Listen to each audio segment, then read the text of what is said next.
I, Mrs. Ritu KR, on behalf of Electrical and Electronics Engineering Department, UIT RGPV, takes immense pleasure in welcoming you all to this 4-day faculty development program on the recent trends in renewable energy. We are indeed privileged to have amongst us Honorable Vice Chancellor Sir Professor Sunil Kumar Gupta, respected Professor R.C. Bansal Sir from University of Sharjah. Sir is an eminent and renowned professor in the field of microgrid. Respected uh, Professor S.C. Chaube Sir, senior faculty member of the department. Respected Professor Vinay Thapar Sir, convener of this FDP program and head of the department Electrical and Electronics Engineering, UIT RGPV. Respected Dr. Bhupen Singh Sir, coordinator of this FDP program, and all the respected faculty members present. This FDP aims at discussing various topics on recent development in renewable energy and especially power electronics interface for renewable energy application and other related concepts. May I now request respected Dr. Bhupen Singh Sir to kindly brief us about this FDP program. Over to you, sir. Good morning, sir. Honorable Vice Chancellor Rajiv Gandhi Technical University, Professor Sunil Kumar Gupta, sir. Professor R.C. Bansal, University of Sharjah. Professor S.C. Chaube, sir. Professor Vinay Thapar, Head of Department and Convener of this program.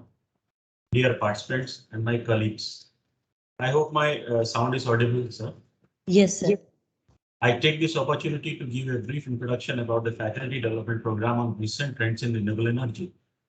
This faculty development program is sponsored by All India Council of Technical Education, AICTE, ATAL scheme, which stands for AICTE Training and Learning Academy. The main objective of this faculty development program is to introduce and to cover all the aspects of renewable energy. Since the program is being organized by Electrical Engineering Department, you will find a little bit orientation towards the electrical engineering aspect of renewable energy. All the lectures have been scheduled, keeping in view of the multidisciplinary nature of the topics. Renewable energy sector has been a promising area of research for academia as well as industry, and it has been one of the thrust areas of major policymakers in India. This program will discuss various aspects and topics on recent developments in renewable energy, and especially power electronic interface for renewable energy application. There will be 14 regular sessions and a special session on different topics such as microgrids, smart grid, innovation in wind power, distributed generation system, solar thermal integration, and multi-level inverters. These lectures will be delivered by eminent faculties from different academic organizations and industries.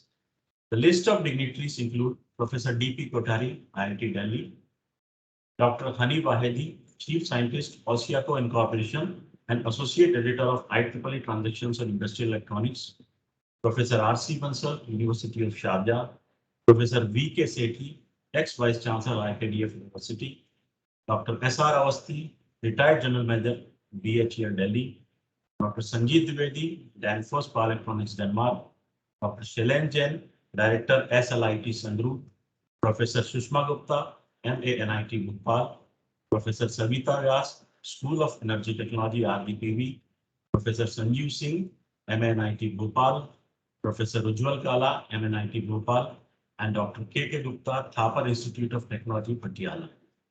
A quiz will be conducted at the end of this program, and certificates will be given to the candidates based on their performance in the quiz as well as attendance in different sessions. I'll also request participants to please provide feedback on the portal. I'm sure that candidates will have a wonderful journey of learning on renewable energy through the expert lecture delivered in this FDP. Thank you very much. Thank you, Ritu. Thank you so much, sir, for briefing us with this FTP program. Next, educationalists should build the capacities of spirit of inquiry, creativity, entrepreneurial, and moral leadership among the students and become their role model One such educationalist is with us, our respected HOD sir, Professor Vinay Thapar. May I request sir to enlighten us? Thank you, Ritu. आप सभी को मेरा नमस्कार. I hope I am audible. Yes, sir, you're audible, sir. Thank you. I have you all in this 5 days AICT's Atal Faculty Development Program on recent trends in renewable energy. On behalf of Electrical Engineering Department, UIT RGPV, I extend my sincere gratitude to Honorable Vice Chancellor Sir for his gracious presence and relentless support to the department. Thank you so much, sir, for your vision and guidance. I am also thankful to Professor R.S. Rajput, Registrar, RGPV, and Professor Sudhir Singh Bhadoria, Sir, the Director of the Institute, for their support. I am thankful to Professor S.C. Chaubey, sir, the senior most faculty of the department, for his guidance. I will also like to thank Dr. Bhupen Singh, coordinator of this FDP, and his entire team, of which I am also a member, for organizing this FDP. We all are very well aware about the importance of harnessing the renewable energy for the survival of mankind. It is needless for me to say more on this topic, especially when we have amongst us Professor R.C. Bansal, who is such an eminent professor in the field of renewable energy.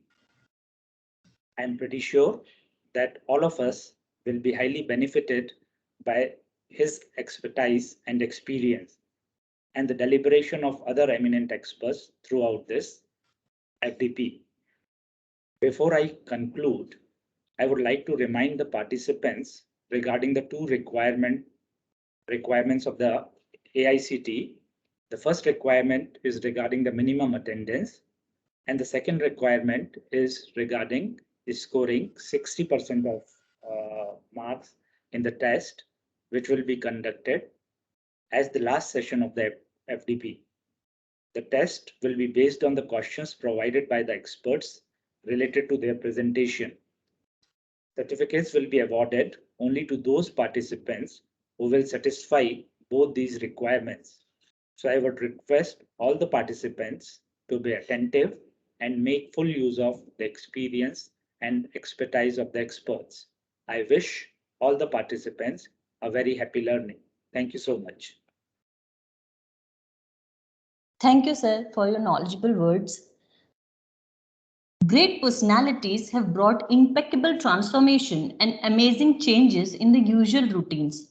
One such efficient executioner, our Honorable Vice Chancellor Sir, Professor Sunil Kumar Gupta, is here with us. He is a very good motivator and takes dedicated interest in ensuring academic welfare to the students and the faculties of this university.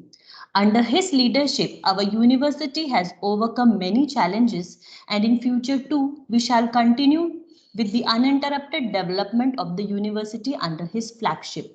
We are thankful for your continuous support and guidance. May I request sir to enlighten and bless us with his words of wisdom. Good morning, everybody. Good morning, Professor Bansal, for accepting our invitation for being expert in this particular FDP. Professor Chaubey, Professor Vinay Thapar. Good morning, Bansal. Professor Chaubey, Professor Vinay Thapar, coordinator of the program, Bhupen Singh ji, all the faculty members and all the participants. You have chosen the topic recent trends in renewable energy, and trends are already visible as far as RGPV campus itself is concerned. We are having this 1 megawatt solar rooftop. Already there is talk of hydrogen. You might have heard in newspaper that already the blending of ethanol is going on with petrol. So as far as the Indian energy scenario or horizon is concerned, trends are clearly visible that we are heading towards e-vehicle policy along with solar energy. We are trying to use biofuels in terms of ethanol and blending of ethanol with petrol. A target of 30% has been already set. And then a recent launch by Honorable Prime Minister with regard to the use of hydrogen as energy, that to green hydrogen. Definitely, as an electrical engineer, your concerns are with regard to the reliability and quality. These are the two major focus whenever you adopt any renewable source. Then these two aspects really becomes very critical for adoption of successful adoption of any renewable source. And there in this power electronics becomes very handy and really helps in resolving the issues. Because in my home itself, one power quality or power electronics consultant is there. So I know certain words with regard to the power electronics.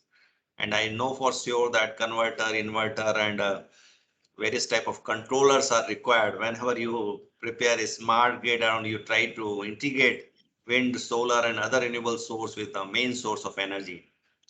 But still, there are various issues which are still required to be resolved, wherein these renewable resources can be adopted on a large basis or mass basis.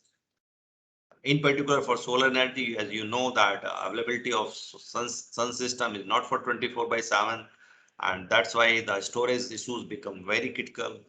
And if season is cloudy, then how you'll resolve the issues? So those issues still are there, and the reliability of continuous availability of quality power become a really big concern as far as the use of solar energy is concerned. But despite this fact, I don't know, I still feel like that in coming decade, knowingly or unknowingly, in case of India, this hydrogen and solar energy may become main energy supplying sources.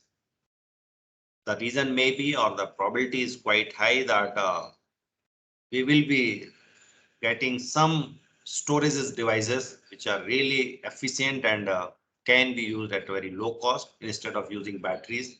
That's one possibility. Second possibility, the world may come up with a international solar grid system, because as you know, sun is there all the time. The position or location or may be changing, but somewhere half of the earth is illuminated by the sun. So therein you may have arrangement with certain countries, and then you can have a grid system wherein 24/7 power supply is being ensured using that international grid system. That's one possibility. Second possibility, has already Professor V.K. Sethi is trying his best using molten metals and storing energy of solar, and then finally using steam turbines using solar energy. That's another possibility. And third possibility, wherein using solar energy, generating hydrogen, and then using hydrogen as a mainstay fuel. Biofuels, as far as the biofuels are concerned in Indian context, because we have huge population to support. So sometimes these bio options becomes very, very dicey, because this food versus fuel issues come up, and a lot of debates goes on. When you are not able to feed your population and you are not fully secure in various fronts of food, you cannot focus on bioenergy as such, and that cannot become mainstay. But again, it feels like that because our productivity is low as of now in Indian context, as compared to China, wherein in the very same field you can have 3 times productivity as compared to the Indian context. So it means there is a lot of possibility lies wherein you can have your biodiesel and bioethanol as a petrol and diesel. And I extend my best wishes and all the experts who will be deliberating herein. And mainly I have seen that the topics which have been covered by you people are dealing with quality issues of power and basically reliability of a grid when you are using renewables in conjunction with solar or other wind and likewise. So I hope you will be doing justice with all the faculty members and you will be updating them, and with the kind of objectives this particular FDP has been planned is being fulfilled. So my best wishes for all the organizers and all the faculty members who are attending this particular program. Thank you very much. Thank you so much, sir, for your insightful talk on renewable energy and for motivating us to thrive and attain maximum knowledge through this FDP. So we will now start with today's session. Our first speaker of the day is Professor R.C. Bansal, sir, from the University of Sharjah, and he is going to deliver a talk on the microgrid and its opportunities and challenges. Before it, I would like to give you a brief introduction about sir. Professor R.C. Bansal, sir, has more than 25 years of diversified experience of research, scholarship, and of teaching and learning, accreditation, industrial, and academic leadership in several countries. Currently, he is a professor in the Department of Electrical Engineering at University of Sharjah, and he's an extraordinary professor at the University of Pretoria. Previously, he was professor and the group head power in the EC department of University of Pretoria, UP, South Africa. Prior to his appointment at UP, he was employed by the University of Queensland, Australia, University of the South Pacific, Fiji, BITS Planning India, and Civil Construction Wing, All India Radio. Professor Bansal has significant experience of collaborating with industries and government organizations. These utilities include NTPC, a 60 gigawatt India power generating company organization, PowerLink, and ESKOM. He has made significant contribution to the development and delivery of BS and ME programs for utility. He has extensive experience in the design and delivery of CPD programs for professional engineers. He has carried out research and consultancies and attracted significant fundings from industries and government organizations. Professor Bansal has published over 350 journal articles, presented papers at conference, books and chapters in various books. He has a Google citation of over 12,000 and his Edge index of 50. He has supervised over 25 PhDs and 4 postdoctoral programs. His diverse research interests are in the area of renewable energy, wind, PV, DG, microgrid, and smart grid. Professor Bansal is an editor of several highly reputed journals, IET, RPG, and IEEE system journals. He is a fellow and chartered engineer, IET UK, fellow Institute of Engineers India, and a member of IEEE US. It is our good fortune to have you with us, sir. A very hearty welcome to you, sir. Good morning, everyone. Good morning, sir. My voice audible, please? Yes, sir, audible, sir. Very good. So let me share my screen. Yes, sir.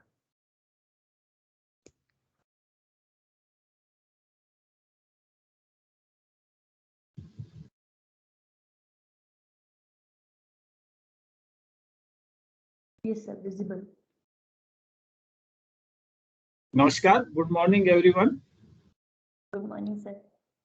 So it is a great pleasure for me this morning to deliver an expert lecture on this faculty development program on renewable energy being conducted by Electrical Engineering Department, UIT, RGPV. So in this inauguration session, inaugurated by Professor Guptaji, Vice Chancellor of the University, distinguished faculty members, senior professors, Chaubeji, head of the department,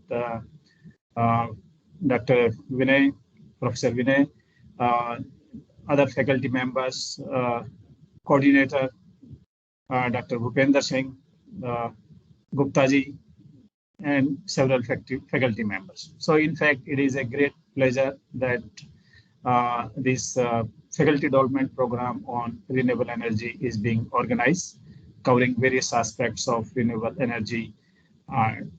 So without taking much time, so I will deliver an expert lecture on microgrids, its opportunities and challenges. In fact, I'm not the expert in the area, but I will share some of my experience. I supervise large number of students who did some research. So some part of that I will be sharing with that. And then of course I have another lecture maybe on Wednesday. So I will cover maybe some more topics like photovoltaics, etc. So here I have took this like the topics a slight bit generalized, like, you know, microgrids, its opportunities and challenge. So here basically what I plan to cover in this topic. So it is kind of overview of these broader aspects in which most of the electrical engineers would be interested in.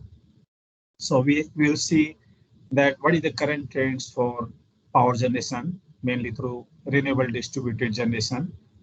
When we integrate renewable distributed generation, what are the grid code requirements?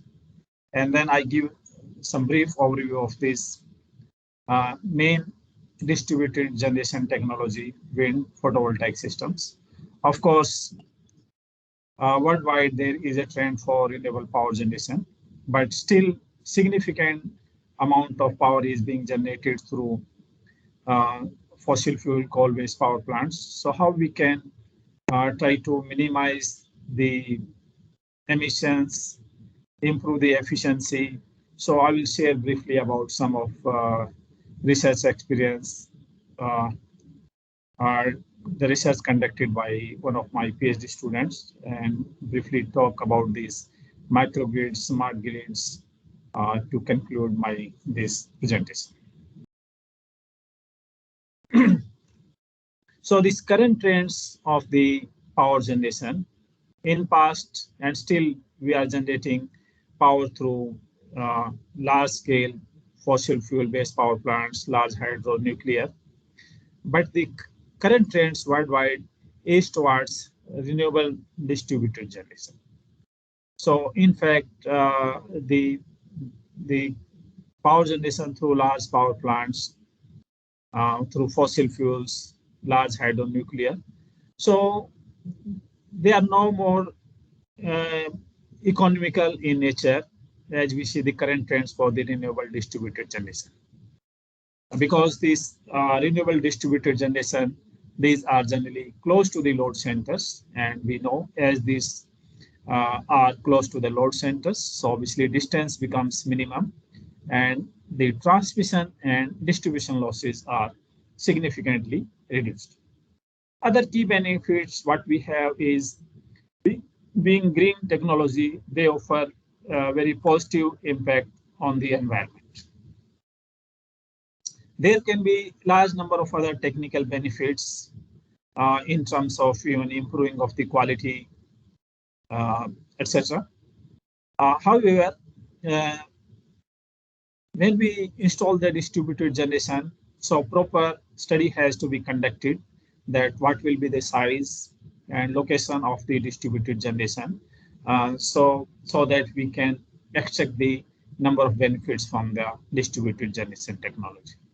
My several research students have worked on this area, renewable distributed generation. So some of these research papers you can see as mentioned below, like one very nice review paper written on the distributed generation published in IET Renewable Power Generation, highly cited paper.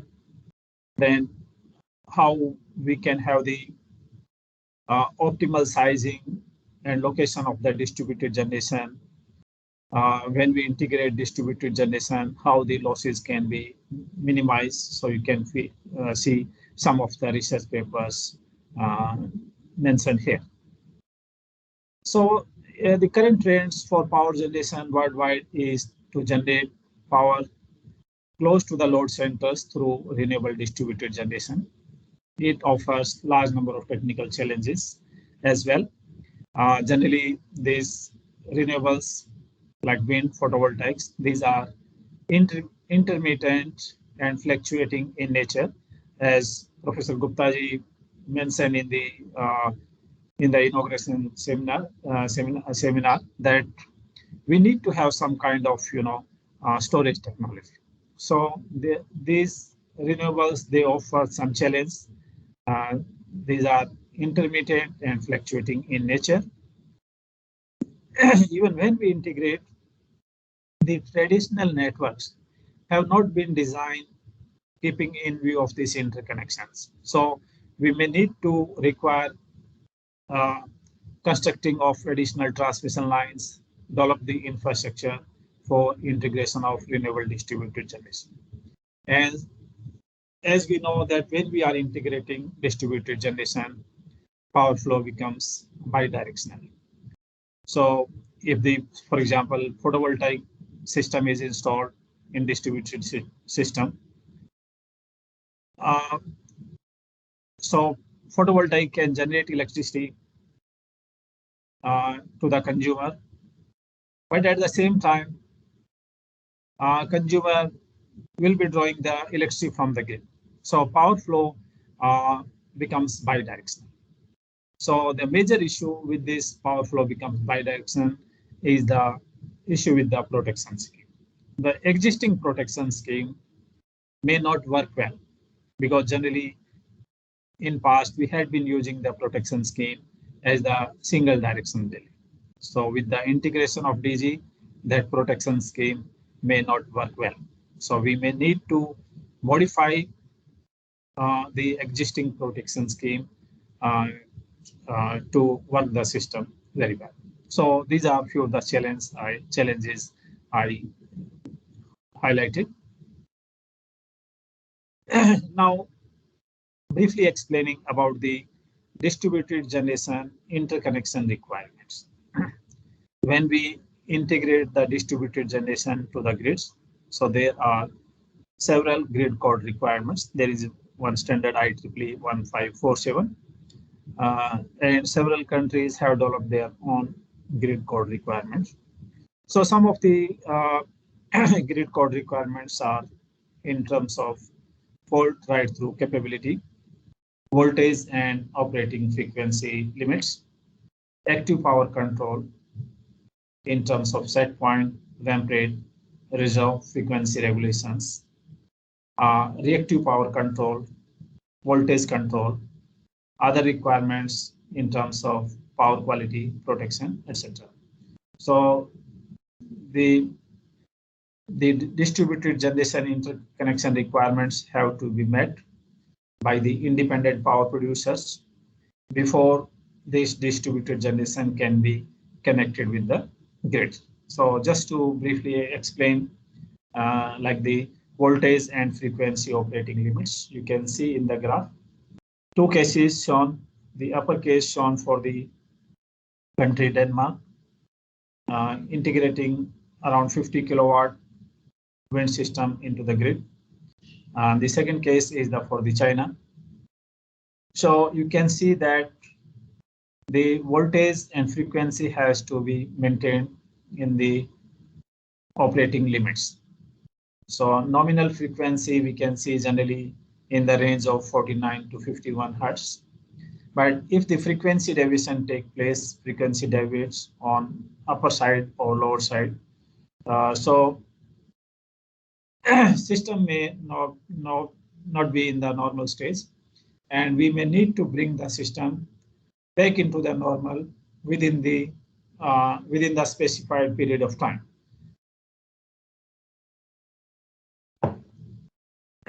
Otherwise, our system may become abnormal. So here, so you can see two cases, upper case for the Denmark and lower case for the China. So here you can see the normal operation for China bandwidth is very narrow. Generally, we have the thinking in mind that when independent power producers they integrate with the grid, the quality of power will be affected. In fact, we can design and tighten our grid codes, like as you can see in the China, that the normal operation band has been narrowed down. It means that the poor quality independent power producers, they may not be successful in meeting the grid code requirements. So they will not be able to participate in the tendering process because they may not able to meet these requirements. So if the grid code can be tightened, so there will not be any issue of this, poor quality systems being integrated with the grid.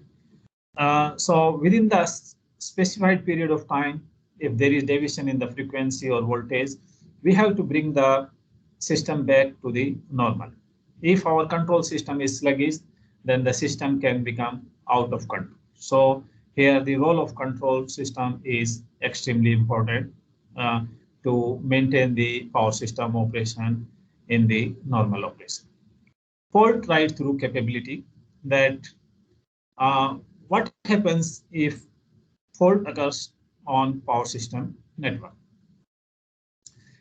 In the past, approach was that if there is fault, so these renewable power plants will be taken off from the grid. And now we have got quite matured with this renewable distributed generation technology, and control systems has significantly improved. So in that case, these renewable power plants, they will not be immediately disconnected, but they stay connected on the grid. In fact, they try to help in recovering of the fault conditions, because if you take out these renewable power plants during the fault condition, then the gap between the generation and demand will be further increasing. So it will further complicate the normal process. So in the current situation, distributed generations are not disconnected immediately, but they stay connected on the grid within their specified limit, and they try to help in recovering during the fault conditions. There are other requirements in terms of active power control, set point, ramp rate, reserve. So how we will be operating renewable power plants along with conventional fossil fuel based power plants. There are requirements for the power control in terms of frequency, active power control. I'll just touch this issue briefly, but I'm happy to discuss more at later stage. Then let us talk about the key renewable distributed generation technology. First, I will touch upon briefly wind power systems. So you can see from this graph, worldwide, the wind power installations are continuously increasing. So if we see end of 2019, in worldwide installed capacity from the wind was more than 650 gigawatt. And if we can see the graph, how much is the growth? So generally we can see that the wind power installation is increasing around 10% if we see compared to previous year. So growth rate is around 10% for the wind. So some of the countries you can see which are the leader in the power generation from wind power plants are of course China. So you can see how this power installed from the wind is growing in the China. So in few years, China has taken over from the US, and then after China it is US, Germany, and then our Indian system also doing quite good in terms of power installation from the renewable power plants, particularly wind, then Spain, UK, etc. This power generation from wind, wherever is good potential worldwide, significant capacity is being continuously added from the wind power plants.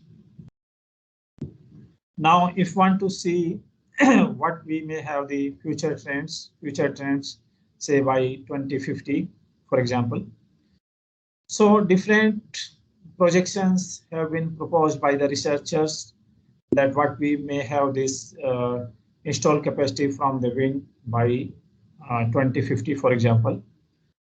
Currently, around 2020, as we saw, that installed capacity more than 650, reaching around 700 gigawatt.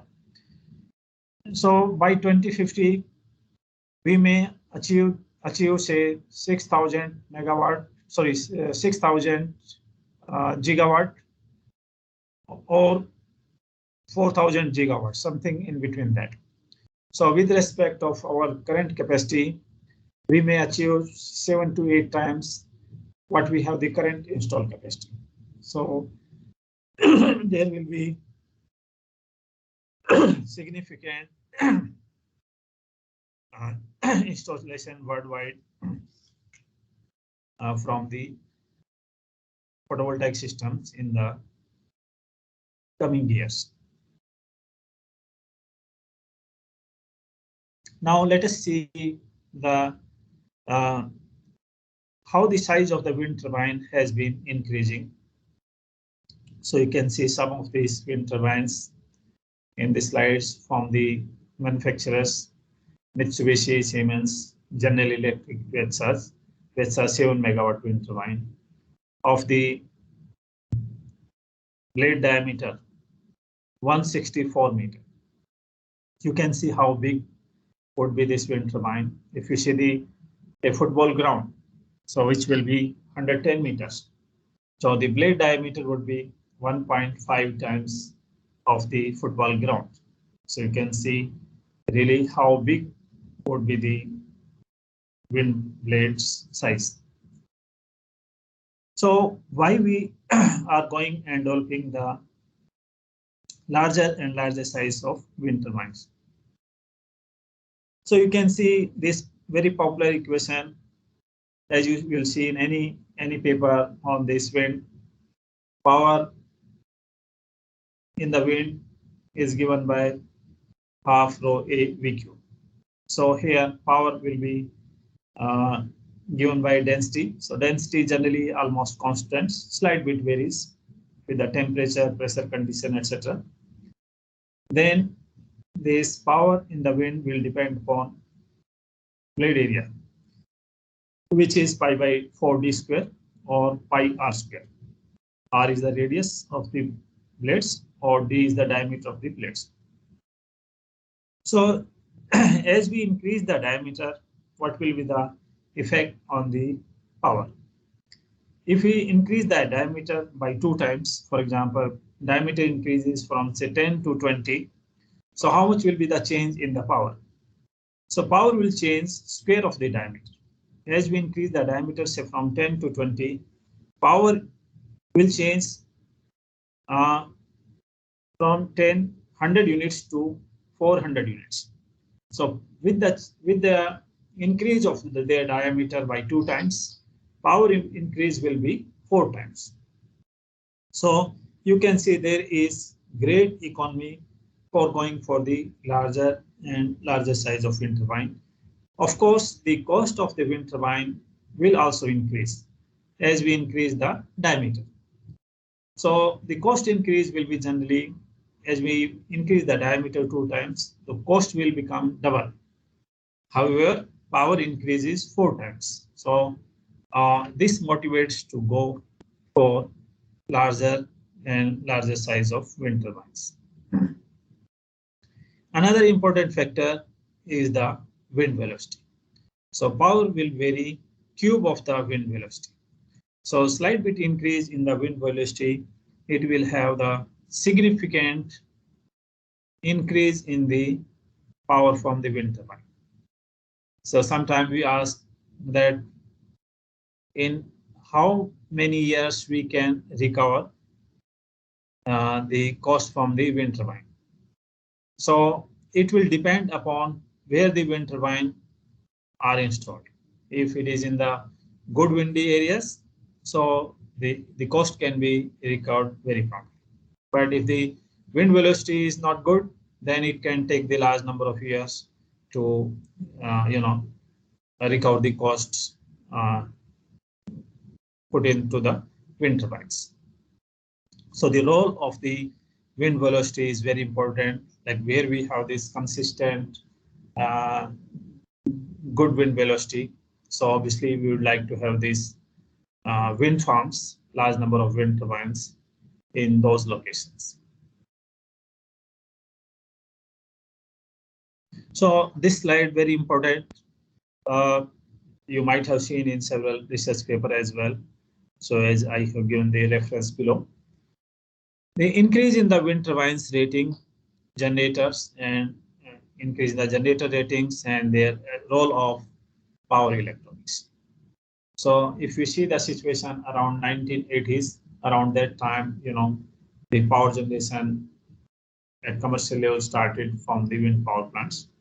So average rating of the wind turbine at that time was around 50 kilowatt with rotor diameter around 15 meter.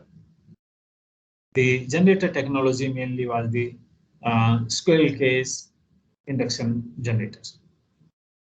The role of power electronics was almost zero. Only the soft starters were used to reduce the starting current. Then we see the situation around 1995. The average rating of the wind turbine gone up to 1 megawatt with the corresponding rotor diameter around 50 meter. And the generator technology, we move from squirrel cage induction generator towards the wound rotor induction generator, slip ring induction generator. So in the slip ring induction generator, we can add external resistance in the rotor circuit. So by adding external resistance in the rotor circuit, we can vary slight bit slip and speed. So there is some flexibility with the variable speed operation. But the major breakthrough took place around year 2000 when we had the very popular generator technology, doubly-fed induction generator. So this doubly-fed induction generator still very popular, and we continue to generate power through these DFIGs. So the wind turbine rating went to 2 megawatt with the rotor diameter around 80 meter, and with the doubly-fed induction generator, the power converter ratings is around 30%. And thereafter, like in the year 2005 and onwards, you can see there is further continuous increase in the wind turbine size rating. I will show in the next slide what is the largest size of wind turbine we have now. And the rotor diameter. So you can see the increase in the rotor diameter reaching to 200 meters. And very popular generator technology, what we have is permanent magnet synchronous generator. So in permanent magnet synchronous generator, the power rating is 100%. So if you have this 10 megawatt wind turbine, then the power converter rating will be 10 MVAR. So 100% power rating. Of course, when we have this much rating of the power converters, the cost will be significantly increased. But our wind system operation will be very much flexible in terms of variable speed, variable slip. So we can extract the significant amount of power from the wind turbine. So whatever the additional cost we place for the power electronics, it can be, recovered through this variable speed operation. We can extract more power from the variable speed operation. So you can see here in this slide that in renewables, like I give the example wind. So the importance of power electronics. So you can see that without this power electronics role, the development in the wind turbine technology might have not taken place. So the role of power electronics is really extremely important.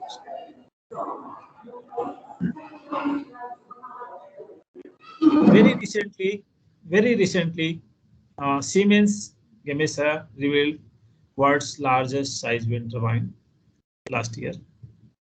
So a 14 megawatt wind turbine of the blade diameter 220 meters. Offshore wind turbine, the largest size of wind turbine was unveiled. And this wind turbine, its capacity can be further boosted up to 15 megawatts. So this one wind turbine can produce enough electricity to power approximately 18,000 households every year. And for example, 30 wind turbines could cover the electricity consumption requirement for a city, Bilbao in Spain. So the Siemens, leader in the power generation from the wind, has already installed worldwide over 100 gigawatt. So we show the capacity from this wind around 700 gigawatt worldwide. So 100 gigawatt contributed 1/7 by Siemens. So Siemens is leader in the power generation from the wind. So Siemens has already installed over 100 gigawatt power from this wind, both onshore and offshore, and making the significant reduction in the emissions if this power would have been generated through the fossil fuels. So we need the power, but when we are generating electricity, so through the alternatives in terms of renewables, it means we are decreasing the emissions. The another very much emerging technology, wind, offshore wind. So the current worldwide installed capacity from the offshore is around 30 gigawatts by the end of 2019. However, Europe is keeping some big target to have more than 150 gigawatt by 2030. So several other countries are also exploring the power generation from the offshore wind, like China, US, and several other countries might be in the experimental stage, are exploring the power generation from the offshore. Now, you may also see that in recent few years, the research trend, you may see that now we are seeing the research papers from the offshore wind. Obviously, we mostly had this like onshore, but like recent 2, 3, 4 years, you might see that research papers are coming around the offshore wind turbine. So in coming years, like the offshore wind is going to be very, very popular. So in the offshore, we have this wind turbine placed inside the sea. So what are the issues? What are the benefits for this offshore wind? Of course, this offshore wind require very robust foundation infrastructure for this wind turbine, which also add the cost on the offshore. However, great advantage for this offshore wind is that as we move inside the sea, we can have this more wind, and thereby wind turbine can generate more power. So whatever the additional cost we place on this foundation, maybe it can be partially overcome by this having the additional wind velocity can generate additional power. So this offshore wind, slide wind new technology compared to onshore. So currently we may be having the technology that how much depth inside the sea we can go, maybe around 30 meters. But in the coming years, like we may go more deeper into the sea for installation of wind turbine, around 60 meters or so. So in coming year, this power generation from offshore is going to be very popular technology. This you can see a very small size wind turbine, 3 kilowatt, installed on the rooftop buildings at Victoria University in Australia. So in fact, I examined this PhD thesis. So the student did the research on exploring the small size wind turbine, like around say 2 kilowatt, 3 kilowatt, small size wind turbine being installed on the rooftops. So the student did the research for the possibility in the Victoria City in Australia, and then for the Tamil Nadu state in India, because in Tamil Nadu also there is a great wind velocity. So here, currently we do not see this kind of wind turbine, but wherever we have this good wind velocity, what is the possibility that we can have these wind turbines being installed on the rooftops? Of course, one question it may come into the mind that it will put force on the roofs. Of course, we have to have the building slightly bit robust. Then wherever there is good wind velocity, and if this technology becomes mature, so maybe in future we may see that that we may have these wind turbines being also installed on the rooftops as well. So maybe we don't know, but in future maybe this technology can be commercialized or popular, and then we may see that small size wind turbines are also installed on the rooftops of the buildings. Now let us talk briefly about these photovoltaic systems, power generation from the solar, as Gupta ji mentioned in the beginning. So this photovoltaic technology extremely important and getting very popular. So we can see that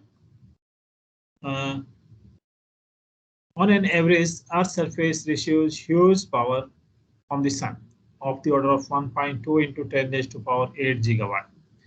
If this power we can just tap for 1 hour, so this will be sufficient to satisfy entire demand for the world for 1 year. So it means that we have the huge potential from the solar power generation, and if you can just tap maybe just 1 hour, which is sufficient for one year. So it means there is huge potential for the power generation from photovoltaics. And you can see how convenient is this PV technology. There is direct conversion of solar light into the electricity. There is no moving parts. There are several benefits for this PV generation technology, that it is very much environment friendly, very much reliable, involves no moving part, complete silent operations, low operation and maintenance cost. And the other key benefits what we have from photovoltaics, that this PV system can be installed very quickly. Within a year or even the lesser time, even the large size photovoltaic systems can be made operational. But if we compare with the other types of power plants like large hydro or coal-based power plants, gestation period can be 5 years, 8 years. So we don't know what will be the situation after 5 years or 8 years. But here PV system, gestation period less than a year. So power produced can be significantly utilized, just in the short period of time. So even our 8 years when we start, this large hydro, even whatever the cost we plan, 8 years it might be more than double. So this PV system, its gestation period is really very small. Very recent, we used to have, one of the major issue with the photovoltaics that these were more costly. In fact, I think 2 weeks earlier, I was attending one conference at NIT Jamshedpur. So one of the expert, in fact, he was the ex-secretary for the Ministry of Power. So he was mentioning that around 2010-11, the cost of electricity, unit cost of electricity from photovoltaics was around 40 rupees per unit in year 2010 or 11, I think 13 or 14. But in 6 or 7 years, now the cost of the electricity from photovoltaics, it has come of the order of like 3 rupees per unit. So you can see in 7 years, the costs has dropped from 40 rupees to 3 rupees. Even it has come down further from 3 rupees to 2 rupees. So you can see how drastically the cost from the photovoltaics has decreased. Now these photovoltaics are even cheaper than the power being generated from the conventional power plants. So now the cost is no more an issue with the power generation from the photovoltaics, what we used to speak just like say 3-4 years earlier. So now the cost from the PV system is no more an issue. So it has come very much comparable with the power generation to the conventional sources. Now let us see what is the installed capacity from the photovoltaics. So you can see by end of last year, we already had the installed capacity more than 700 gigawatt from the photovoltaic system. So the power generation from photovoltaics, it has already taken over ahead from the wind installed capacity. And the another point you can see, of course, this PV technology started quite late as compared to wind. Like mainly it started, you can see from graph in year 2006-7, whereas the wind started around 1980s. So the here growth, in case of wind, we saw the growth rate every year is around 10%. But here the growth rate in photovoltaics exponentially. Every year, the capacity addition will be around 30% as compared to previous year. So within a time period of 3 years or so, the installed capacity from photovoltaics will be almost doubled. So you can see how fast this PV technology is being added worldwide. So the countries which are leader in the power generation from photovoltaics are China, US, Japan, Germany, India, Italy, Australia, UK, South Korea, France. So large number of countries are expanding the power generation from photovoltaics. In fact, photovoltaic is getting popular worldwide. So almost every country trying to add power from the photovoltaics. So this slide I prepared maybe few years earlier when I was in South Africa. So you can see at that time also there were several large size PV plants in the range. You can see more than 500 megawatt, 500, 600 megawatt. Then you can see more than 100 megawatt. There were large number of photovoltaic power plants in several countries: USA, India, China, Germany, France, Australia, South Africa. So if we see very recent that how the size of the power generation from photovoltaic plants is increasing. So just coming like say what we call sort of like the super thermal power plant size. So for example, Egypt constructing 1.8 gigawatt photovoltaic power plants. China more than around 50 megawatt. Then USA around 570 megawatt. Mexico over 800 megawatt. Brazil, UAE. So worldwide you can see large size of power plants are being developed, made operational. And let us see like in our country, so how we are developing, installing this photovoltaic system.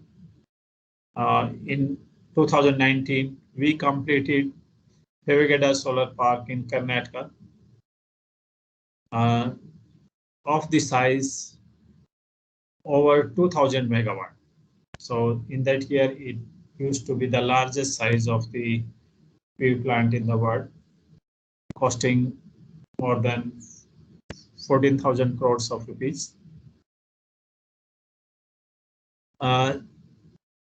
Then we had the another very large size power plant, 2,245 megawatt in Rajasthan state.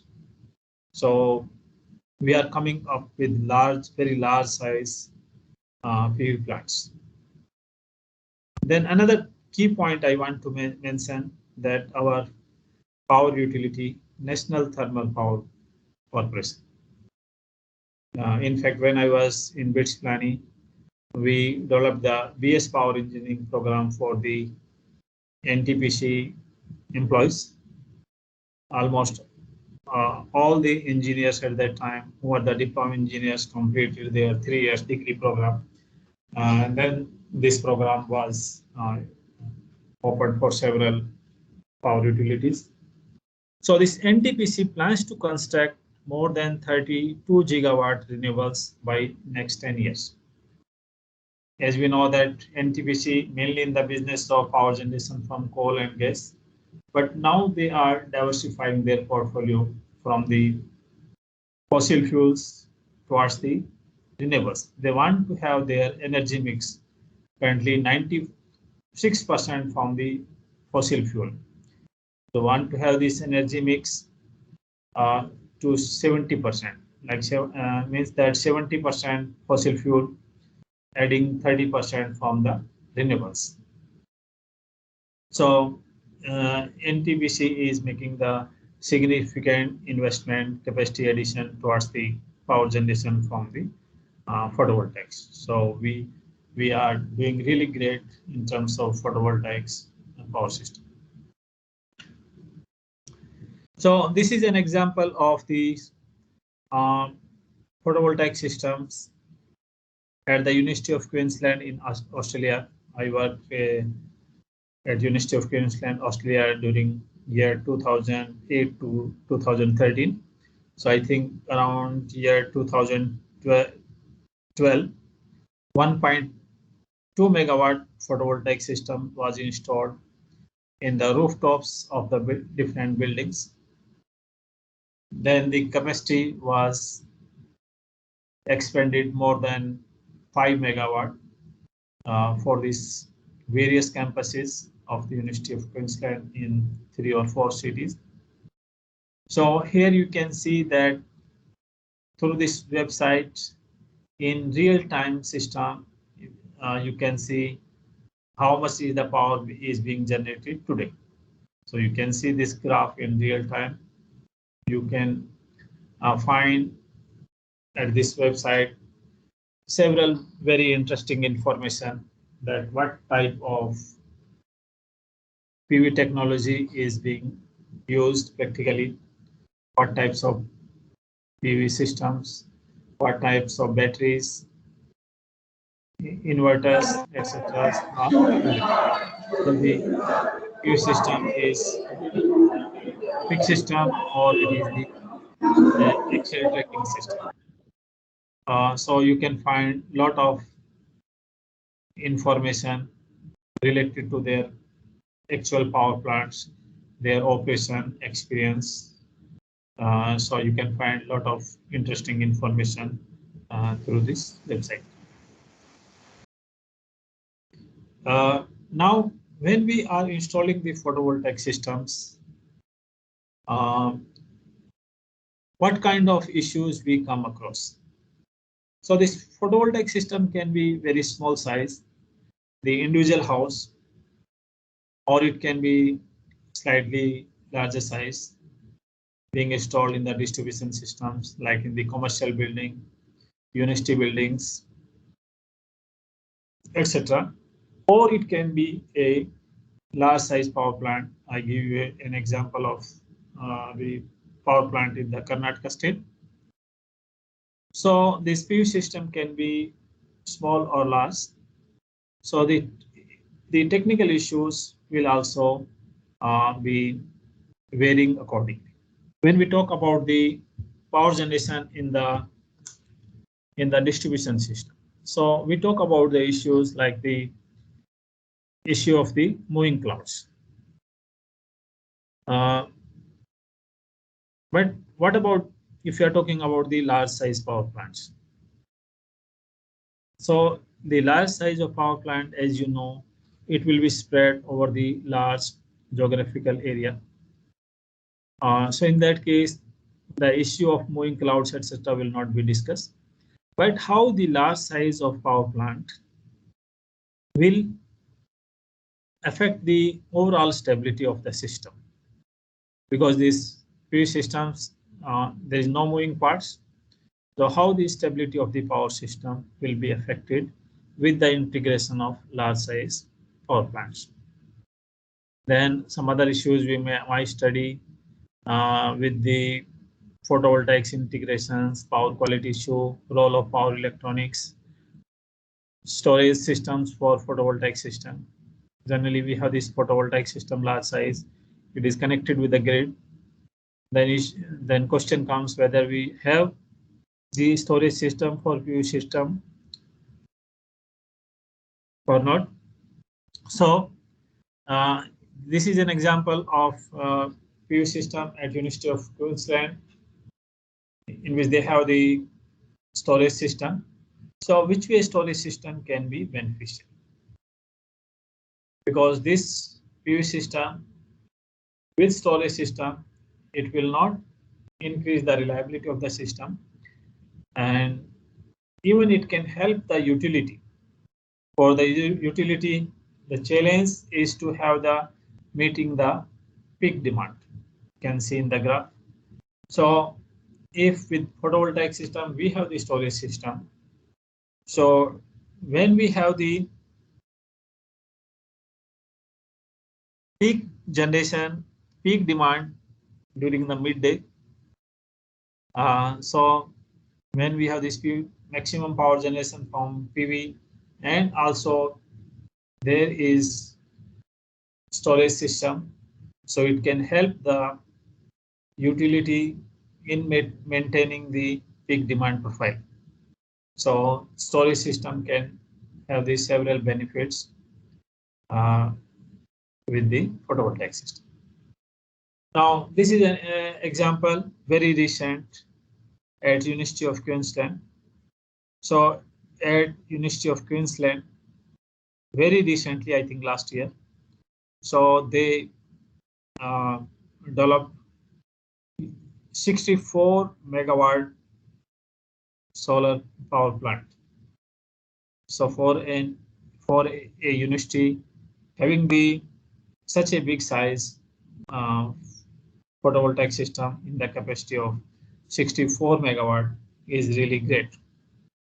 So this University of Queensland has 64 megawatt solar plant. So this involves, you can see, more than 2 lakhs panels, and it can generate 160,000 megawatt hour of electricity per annum, and this can be sufficient to supply more than 25,000 homes.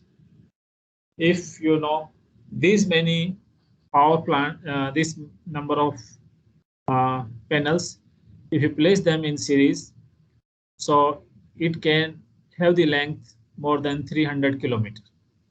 So which is really great to have these PV panels if you connect in a string. So the length of PV panel will be more than 300 kilometers. So this is like, you know, a great development at University of Queensland that they had this 64 megawatt of the PV plant.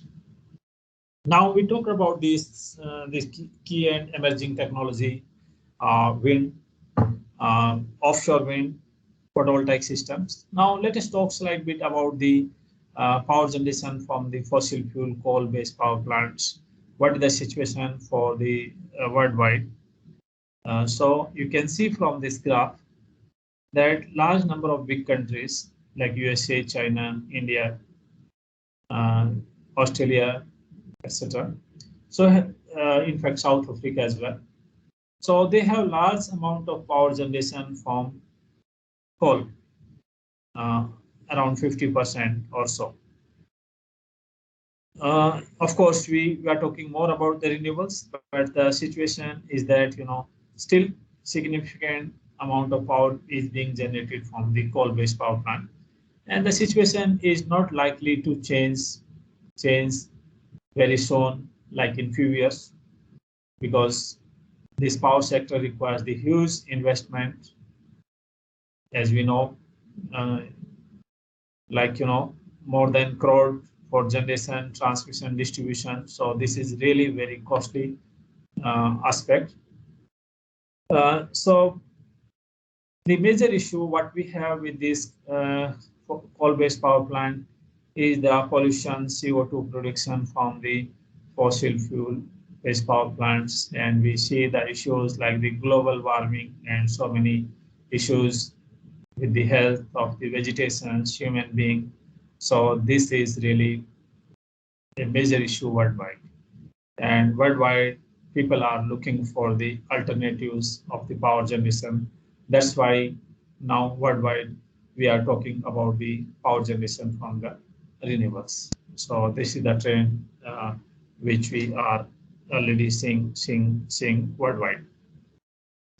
Now, what is the situation? If you see here, this line, sorry.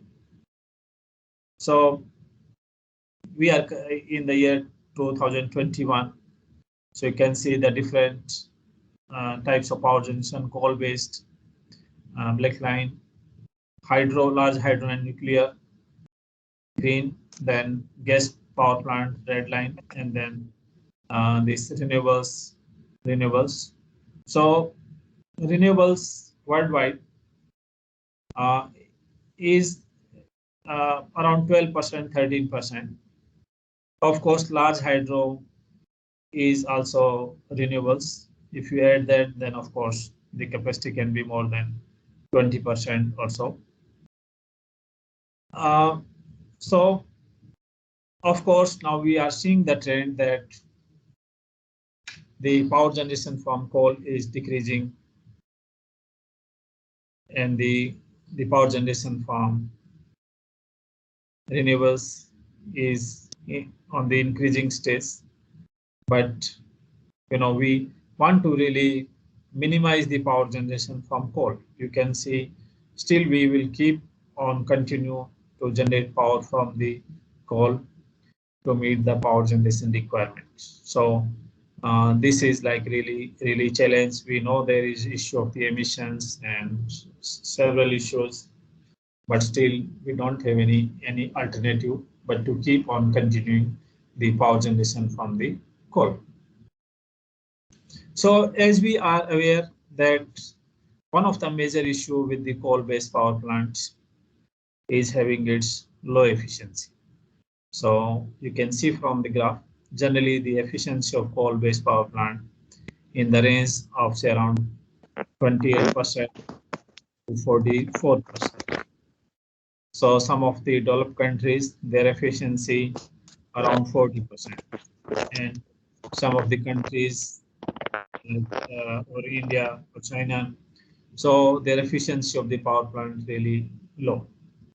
So even we can have the slight bit increase in the efficiency of coal-based power plant, it can have significant impact to have the additional power generation from coal-based power plant. As you see that we are adding more and more renewables, but we do not have any alternative worldwide but to still generate electricity from the coal-based power plant. So if you see the situation for our country, so this slide, I think, status for the year 2019. So in 2019 March, we had the total power installed capacity from the total power installed capacity in India, 370 gigawatt. So you can see the coal power generation from coal is more than 50%. In fact, 53.5%. The role of gas around 7%, nuclear around 2%. So this total fossil fuel making 230 gigawatt, around 62%. Whereas renewables comprising of wind around 10%, solar 9%, bio around 3%.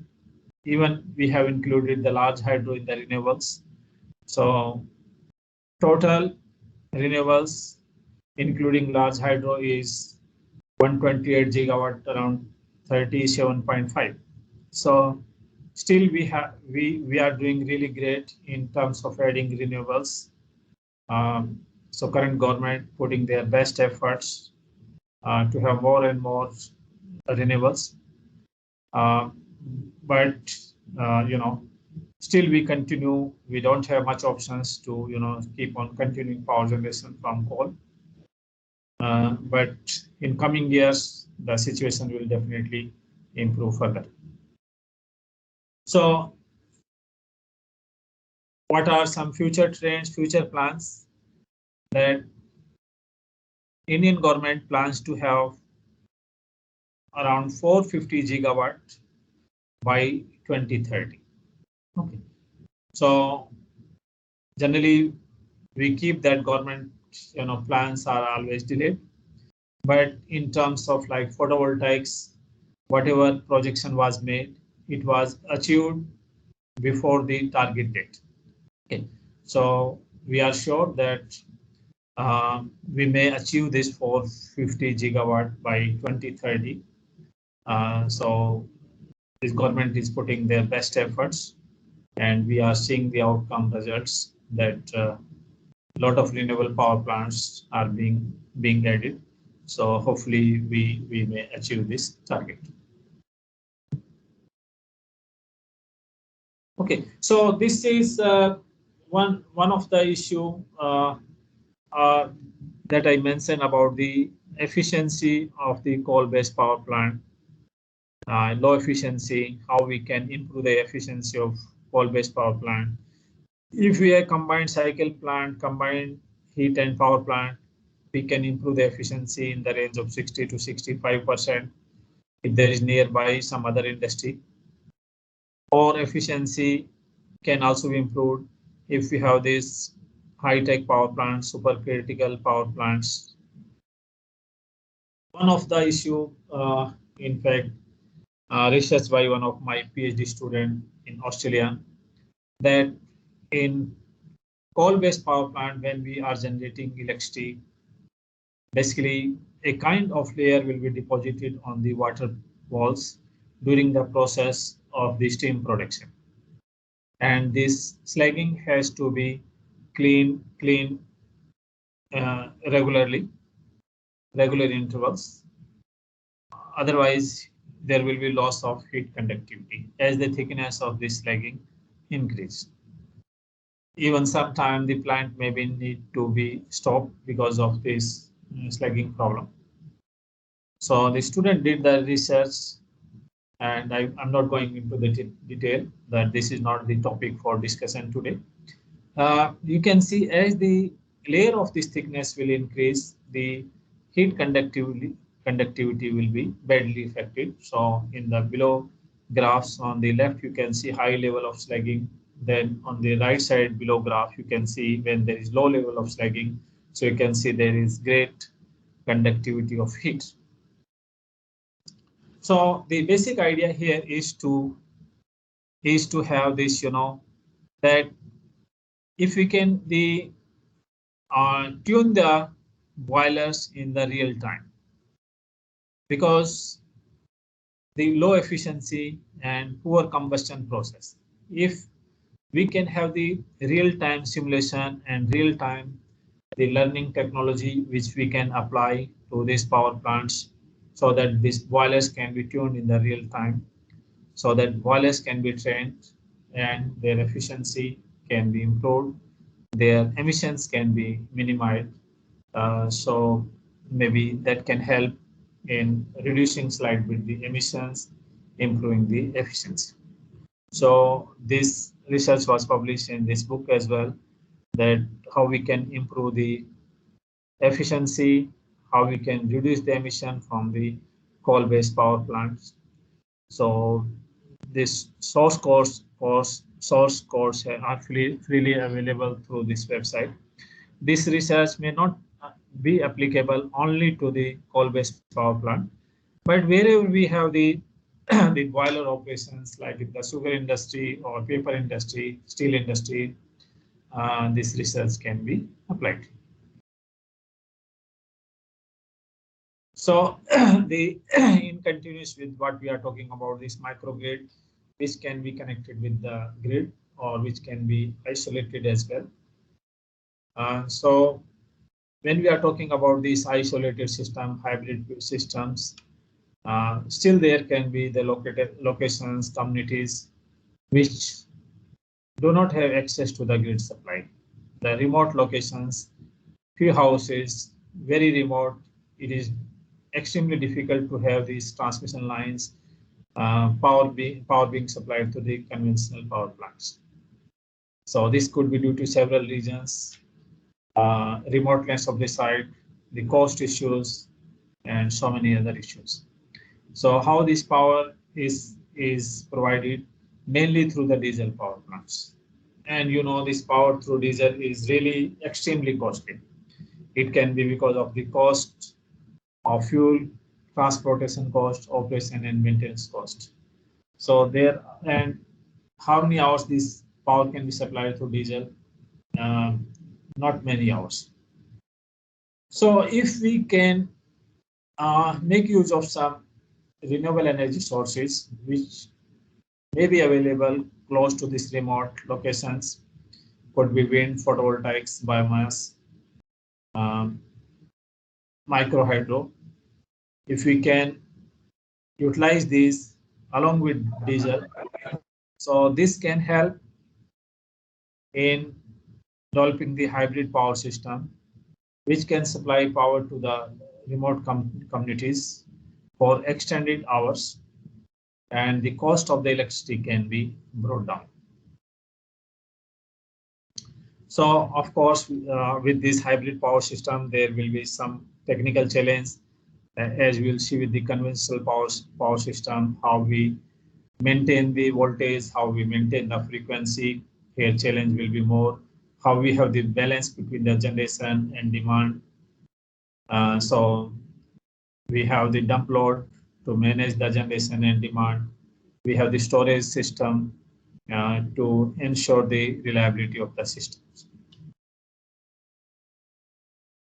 This work I did long time around my PhD, that how we can have the appropriate control for the frequency and reactive power when we are talking about these hybrid power systems. So my apology if you cannot see this. So this is kind of state-of-the-art technology published in Electric Power Components and System paper in 2015. So it makes a comparison for the different kind of renewables what is the present status, what are the research challenges and opportunities, what is the trend, say by 2020 or beyond. So I'll touch upon few technology. As we saw, the wind onshore current status more than 700 gigawatt. The average size of wind turbine, the largest size of wind turbine, we see that it's more than 10 gigawatt. The popular generator technology are DFIG and PMSG. The research challenges and opportunities, the issues are around reliability, interconnection issues, grid code compliance, development of these medium-sized converters, new semiconductor materials for the converters. The trends, we already have achieved more than 700 gigawatts, so it will keep on continue to increase. Country like Denmark have already have the more than 50% power generation from the wind. We already have this wind turbine in the range of 15 megawatt, and we may achieve by 20 megawatt maybe by 2025. The cost of the power generation from the onshore. So this onshore technology is quite mature. There will not be significant drop in the power generation from the onshore. Talking about the offshore, current installed capacity around 30 gigawatt. Here, the average size of wind turbine will be obviously more than onshore because we have this more wind velocity in the offshore. Then issues are around the offshore foundations, interconnections, high maintenance. Of course, the cost of the offshore wind will come down as we have more and more capacity addition.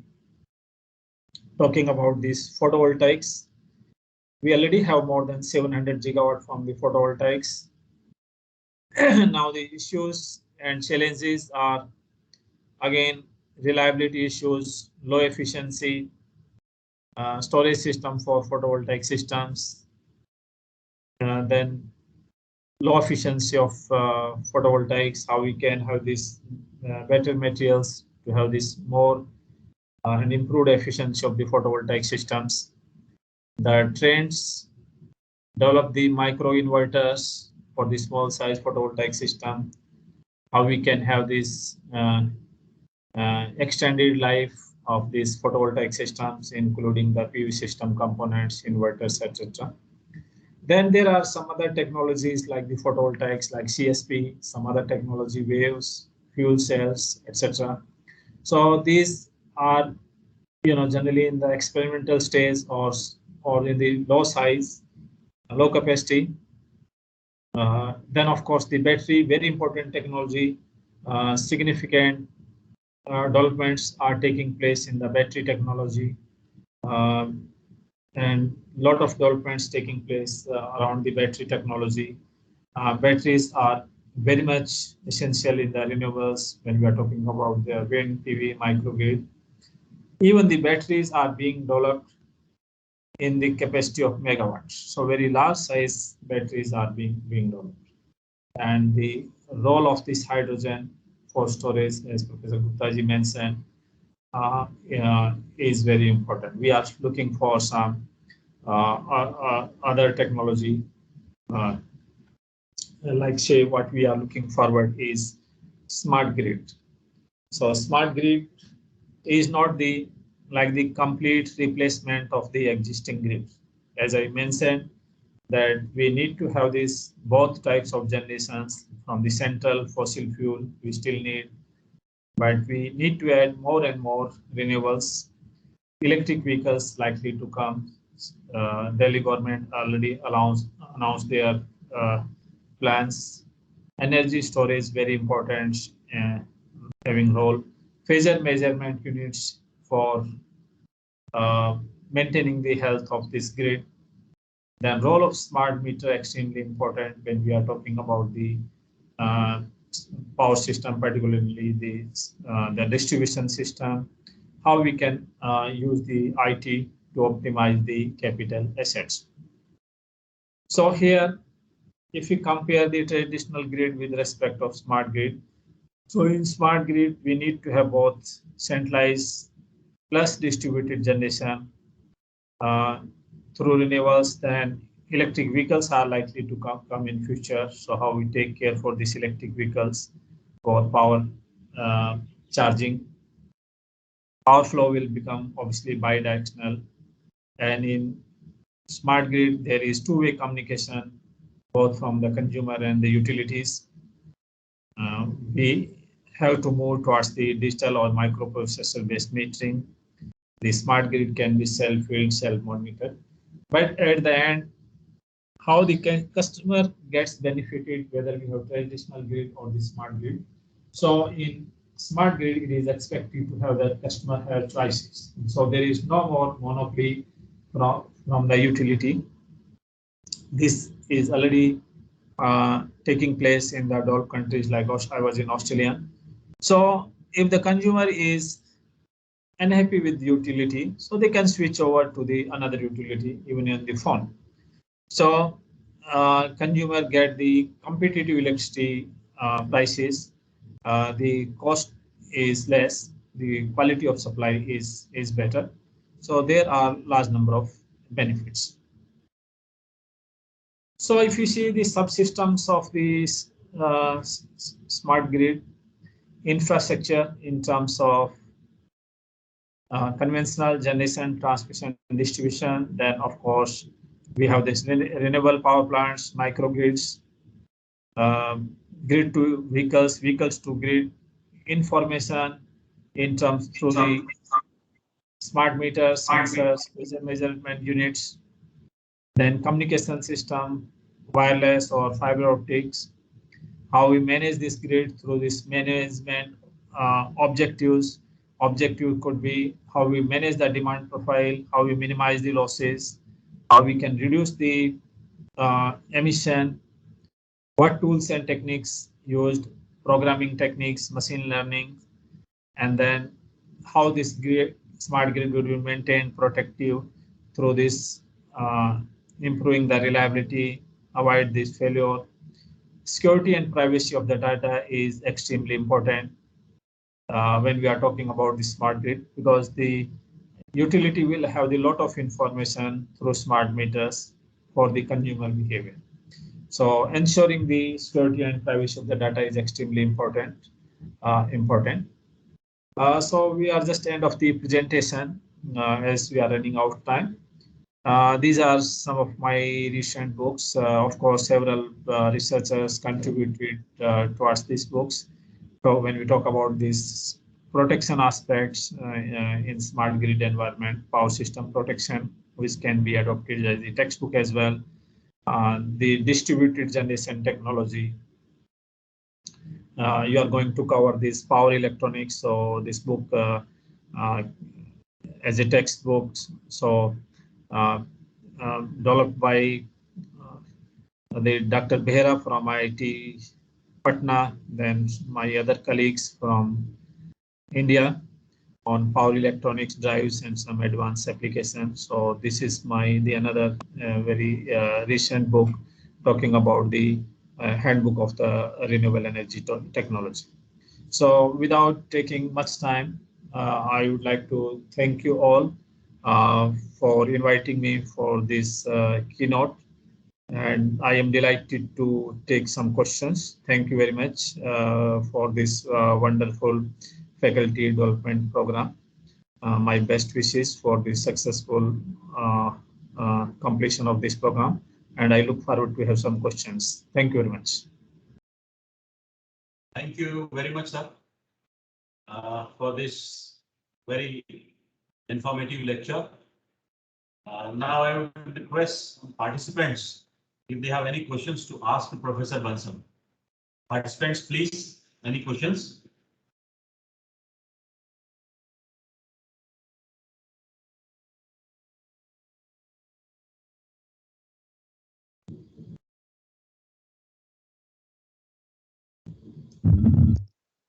Hello, sir. Yes, please. Hello, sir. Myself, Dr. Anand Reddy. So I am working on the micro wind turbines of a capacity less than 1 kilowatt, sir. So which kind of generators are suitable for micro wind turbines of like 300 watt or 500 watt system, sir? So yeah, so this is small size wind turbine. So what type of this wind turbine you are using? Sir, we are using vertical axis wind turbine, sir, like Darius Savonius rotor, sir. Okay, so wind turbine. Yes, sir, wind turbine, sir. Yeah, so the small size like this vertical axis wind turbines are there. So which place you are working, or where you are installing this wind turbine? Sir, I am working in Karnataka state, sir. So I hope you have good wind velocity there for this wind turbine. Average wind velocity is 5.5, sir, which is available in the data sheets of online. Very good. And we have recorded here maximum wind velocity up to 9.8, 10, and even 11 meter per second, sir. Okay, very good. So the generators which now we are working are like a permanent magnet axial flux generator, sir. So which type of actually generators we have to use? That is my question, sir. Yeah, so maybe generator, like, we in the small size, we have been also using this, what we call as the self-excited induction generator as well. So mainly we use the squirrel cage induction generator. So you can use maybe squirrel cage or maybe slip ring induction generator. If you are using squirrel cage, then of course you need to have some sort of like capacitor banks as well. In fact, when I was at IIT Delhi Center for Energy Studies, so Professor Bhatti, he was very much expert on this, developing of these small size wind turbines. Even he developed this vertical axis wind turbine model at that time. I'm not sure whether it's still existing, but he had great expertise, developing of this small size wind turbine. 7 years vertical axis wind turbine, and some models were developed. The generators are also developed. So mainly you can see a self-excited induction generator. I think that would be suitable for this small size. Self-excited, okay, sir. Yeah. Basically, we are from mechanical engineering background, sir. So yes. generator, little bit we are facing difficulties Yes, in so order mainly, to. Yeah, mainly like you have this this squirrel cage induction motor, so which you are running as the generator, and to generate the electricity from this induction motor, like you need to have the suitable size of the capacitor bank. So this if you add the capacitor bank of the suitable size for this wind turbine, so hopefully it will be able to work as an induction generator. And actually in the if you see, say, maybe a few years back, people were using this. Even I also did slight bit work on that. So this would be, even the small size wind turbine, the squirrel cage induction generator will be quite suitable. Okay, thank you.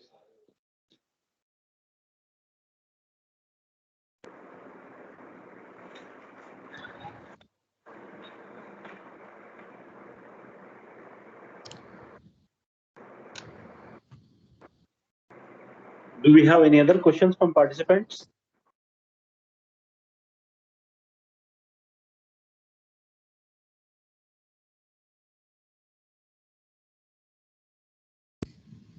Please feel free to ask if you have any other questions from participants, please.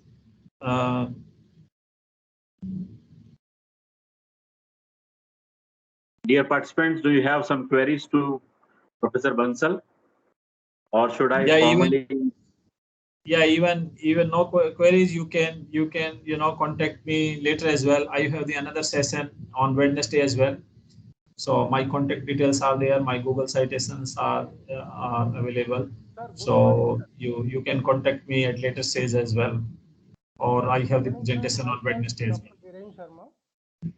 So Hello. I hope we are not having any further questions. So I'm formally concluding the session. Thank you, Professor, Thank for you, this very Dr. informative lecture on the. Yes, sir. So thank you, Dr. Bhupinder. Wish you all the best for this successful completion of this course. I'm very delighted to be here this morning. Wish you all the best to organizing community participants and wishing you like this successful program and wishing you all the best and looking forward to see you again on Wednesday. Thank you very much, sir. Thank you very much, sir. Thank you. Thank you, sir. Stop we'll be having a short break, and